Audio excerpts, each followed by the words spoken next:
অভিনয়ের মাধ্যমে ধীরে ধীরে চলচ্চিত্র পাড়ায় নিজের শক্ত অবস্থান তৈরি করে চলেছেন হালের আলোচিত অভিনেত্রী শবনম বুবলী।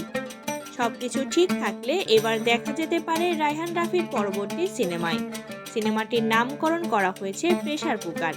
শীঘ্রই এর শুটিং শুরু হবে বলে জানা গেছে। পরিকল্পনা অনুযায়ী কাজ এগোলে আগামী রোজার ঈদেই ছবিটি মুক্তি পেতে পারে। ছবিটির আনুষ্ঠানিক ঘোষণাও আসতে পারে সামনে। এ বিষয়ে জানতে চাইলে বুবলী বলেন, না তো এরকম কোনো ঘটনা তো জানা নেই। আর রাফি হয়তো অত্যন্ত জনপ্রিয় একজন নির্মাতা। এরকম কোনো খবর হলে অবশ্যই তারা অফিসিয়ালি জানাবে।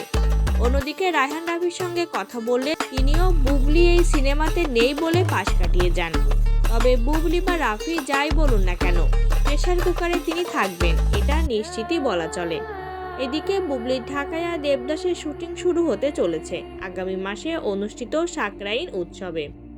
সিনেমাটির গল্প ও চরিত্রগুলো তৈরি করা হয়েছে পুরান ঢাকার সংস্কৃতি ও জীবনচিত্রকে কেন্দ্র করে।